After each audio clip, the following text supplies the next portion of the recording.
Assalamualaikum warahmatullahi wabarakatuh. Alhamdulillah kita semua kembali lagi dengan materi pendidikan agama Islam tingkat SMA atau SMK.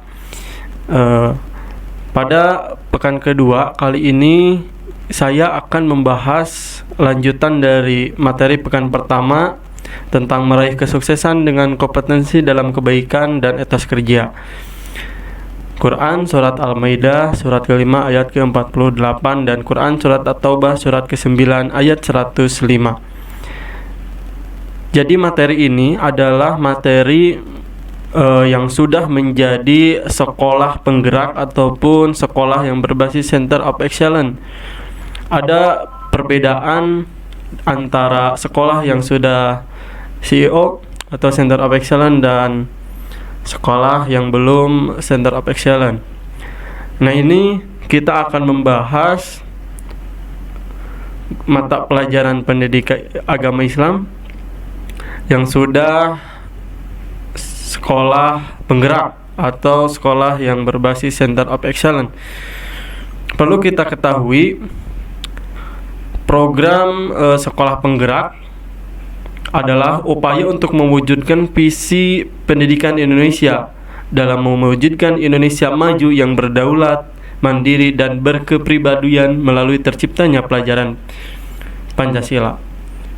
Program sekolah penggerak yang berfokus pada pengembang hasil belajar siswa secara holistik yang mencakup kompetensi, literasi dan numerasi, dan karakter diawali dengan SDM yang unggul.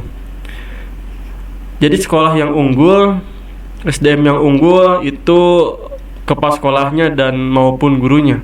Nah, program sekolah penggerak merupakan penyempurna program transformasi sekolah sebelumnya.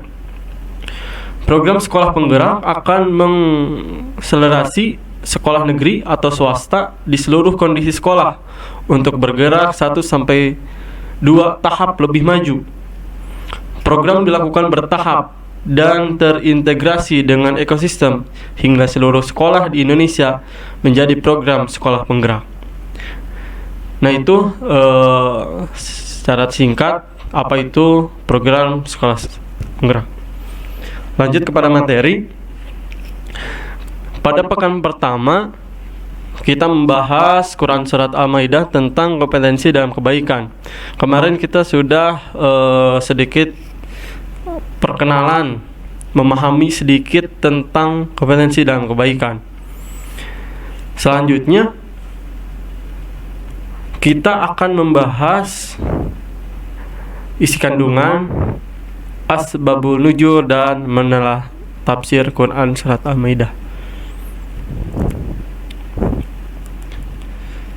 Kemarin kita sempat baca bersama-sama Quran Surat Al-Maidah Surat ke-5 ayat ke-48. Bismillahirrahmanirrahim. Wa anjalna ilaika kitaba bil haqqi musaddiqan lima baina yadayhi minal kitab wa muhaiminan 'alaihi fahkum bainakum bima anjalallahu wa la tattabi' ahwa'ahum amma ja'aka minal haqq likulli ja'alna minkum sir'atan wa minhaja walau sya'allahu la ja'alakum ummatan wahidatan walakin liyabluwakum fima atakum fastabiqul khairat ilallahu marji'ukum jami'a fayunabbi'ukum bima kuntum fihi tahtalifun. Terjemahnya sedikit mengulang kita kepada materi pekan pertama. Dan kami telah menurunkan kitab Al-Quran kepada Nabi Muhammad SAW dengan membawa kebenaran yang membenarkan kitab-kitab yang diturunkan sebelumnya dan menjaganya. Maka putuslah perkara mereka menurut apa yang diturunkan oleh Allah. Dan janganlah engkau mengikuti keinginan mereka dengan meninggalkan kebenaran yang telah datang kepadamu. Untuk setiap umat di antara kamu, kami berikan aturan dan jalan yang terang. Kalau Allah menghendaki, niscaya kamu dijadikan satu umat saja. Tetapi Allah hendak menguji kamu terhadap karunia yang telah diberikannya kepadamu. Maka berlomba-lombalah berbuat kebajikan. Hanya kepada Allah lah kamu semua kembali. Lalu diberitahukannya kepadamu terhadap apa yang dahulu kamu perselisihkan. Asbabun nuzulnya Tidak ada sebab khusus yang melatar belakangi turunnya Quran. Al-Maidah surat kelima ayat ke-48.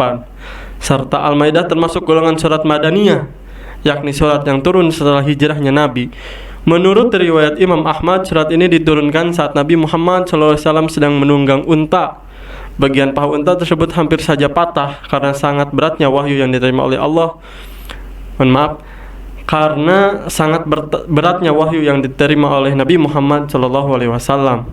Ibnu Abbas menjelaskan bahwa surat Al-Maidah surat kelima ayat 8 ini diturunkan berkenaan dengan peristiwa ahli kitab yang meminta keputusan kepada Rasulullah SAW atas persoalan yang sedang mereka hadapi. Pada awalnya Nabi Muhammad SAW diberi dua pilihan, yakni memutuskan persoalan mereka atau mencari solusi di dalam kitab mereka masing-masing.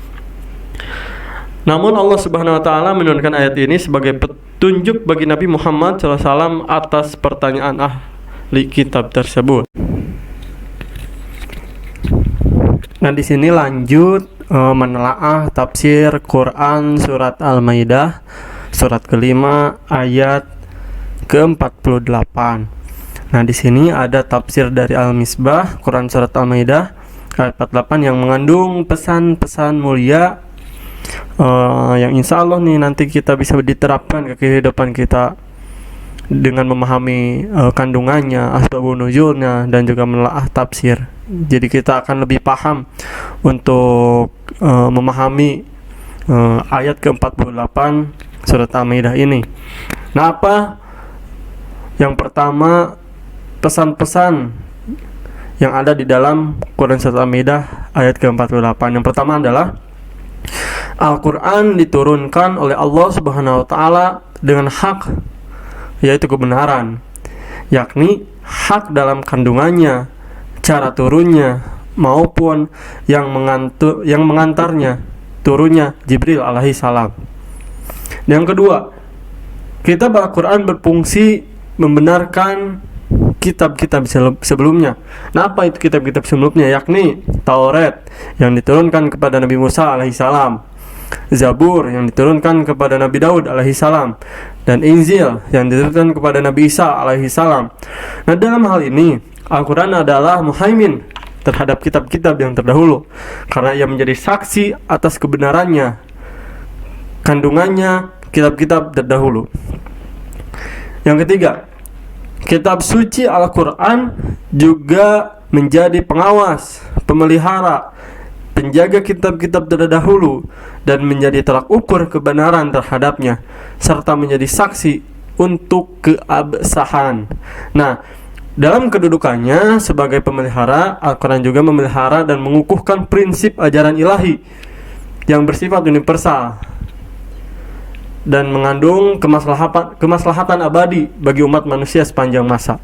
Yang keempat, Allah Subhanahu wa taala memerintahkan agar menjadi Al-Quran sebagai pedoman hidup. Hendaklah orang beriman memutuskan perkara berdasarkan kitab suci Al-Quran dan tidak boleh bertentangan dengannya. Nah, bahkan dalam Quran surat Al-Maidah surat kelima ayat ketiga dinyatakan bahwa agama Islam telah sempurna. Jadi nikmat yang diturunkan oleh Allah Subhanahu wa taala kepada kaum muslimin sudah sempurna dan Allah Subhanahu wa taala telah meridhoi Islam sebagai jalan kehidupan semua manusia. Maka tidak ada lagi alasan untuk meninggalkan sebagai ajarannya untuk berpindah pada ajaran yang lain. Yang kelima, tiap-tiap umat memiliki aturan atau biasa disebut dengan syariat yang akan menuntunnya menuju kebahagiaan abadi. Allah Subhanahu wa taala juga mengkaruniai jalan yang terang yang dilalui oleh manusia dalam menjalankan aturan agama. Karena Allah Subhanahu wa taala telah menjadikan syariat Nabi Muhammad SAW sebagai penyempurna syariat para nabi yang terdahulu serta membatalkan syariat sebelumnya. Nah, di sini seandainya Allah Subhanahu wa taala menghendaki, niscaya umat Nabi Musa alaihi salam, Nabi Isa alaihi salam, Nabi Muhammad sallallahu alaihi wasallam akan dijadikan satu umat saja, tetapi hal ini tidak dikehendaki oleh Allah Subhanahu wa taala. Mertujuh, umat Islam diperintahkan untuk berlomba-lomba dengan bersungguh-sungguh dalam berbuat kebaikan dan menghindari perdebatan yang tidak perlu hingga menghabiskan waktu yang sia-sia. Nah, di sini Allah Subhanahu wa Ta'ala telah menetapkan berbagai macam syariat untuk menguji siapa di antara hambanya yang taat dan durhaka. Jadi, bagi setiap yang taat akan memperoleh pahala, sedangkan siksa itu bagi orang-orang yang durhaka.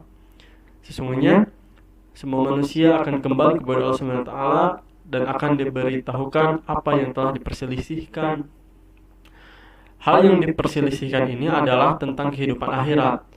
Orang-orang kafir tidak percaya adanya akhirat karena mereka akan diberitahu dan mendapatkan balasan atas perbuatan mereka, yakni dimasukkan ke dalam api neraka. Nah, sedangkan bagi orang-orang mukmin yang beramal saleh akan mendapatkan balasan surga.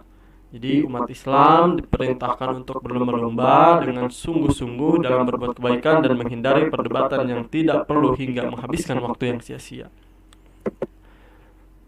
Di sini ada perintah untuk berlomba-lomba kebaikan atau biasa disebut dengan fastabiqul khairat, juga terdapat dalam beberapa ayat Al-Quran, di antaranya Quran surat Al-Baqarah surat kedua ayat ke-148.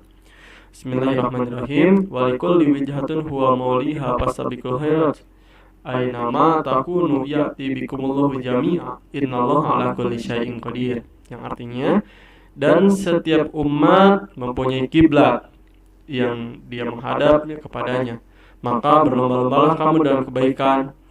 Di mana saja kamu berada, pasti Allah akan mengumpulkan kamu semuanya. Sungguh Allah Maha Kuasa atas segala sesuatu.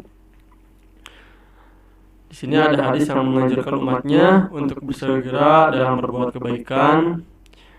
Yang artinya dari Abu Hurairah radhiyallahu anhu bahwa Rasulullah SAW bersabda, bersegeralah kamu sekalian untuk melakukan amal saleh, karena terjadi satu bencana yang menyerupai malam yang gelap gulita, di mana ada seseorang yang pada pagi ia beriman, tetapi pada sore ia kafir, pada sore ia beriman, tetapi pada waktu pagi ia kafir.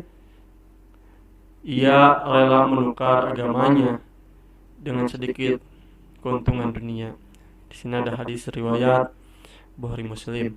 Untuk tugasnya cukup kalian salin aja di dalam buku catatan surat Al-Maidah surat ke-5 ayat 48